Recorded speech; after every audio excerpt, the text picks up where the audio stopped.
हर महीने की कृष्ण और शुक्ल पक्ष एकादशी को भगवान विष्णु और माँ लक्ष्मी की पूजा और व्रत करने का विधान है। एकादशी व्रत सौभाग्य, समृद्धि और सुख की प्राप्ति के लिए किया जाता है। कहा जाता है कि लंका पर चढ़ाई करने से पहले श्री राम ने भी विजय एकादशी व्रत किया था, जिसके फल स्वरूप उन्हें विजय प्राप्ति का वरदान मिला और रावण को हराया गया। विजया एकादशी व्रत में कथा का श्रवण करने से वाजपेयी यज्ञ करने के समान फल मिलता है। विजया एकादशी व्रत कथा।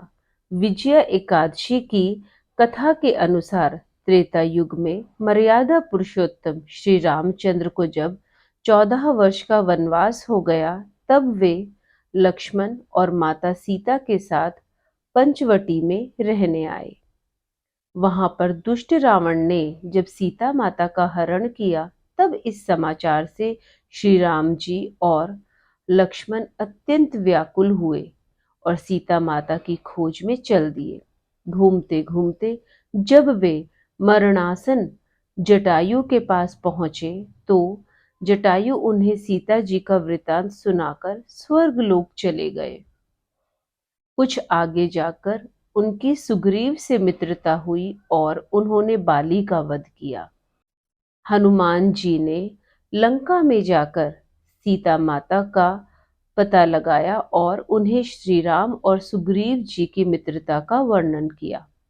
वहां से लौटकर हनुमान जी ने भगवान श्री राम के पास आकर सब समाचार कहे। श्री रामचंद्र जी ने वानर सेना सहित सुग्रीव की संपत्ति से लंका को प्रस्थान किया।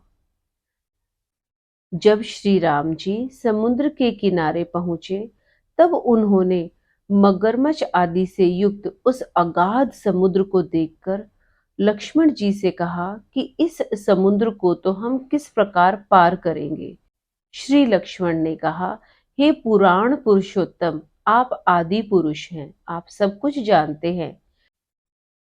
यहाँ से आधा योजन दूर पर कुमारी द्वीप में वग्दालभ्य नाम के मुनि रहते हैं।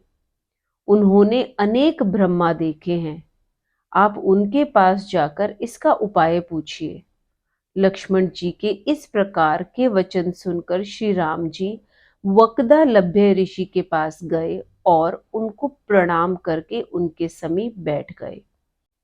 मुनि ने भी उनको मनुष्य रूप धारण किए हुए पुराण पुरुषोत्तम समझकर उनसे पूछा, हे राम, आपका आना कैसे हुआ?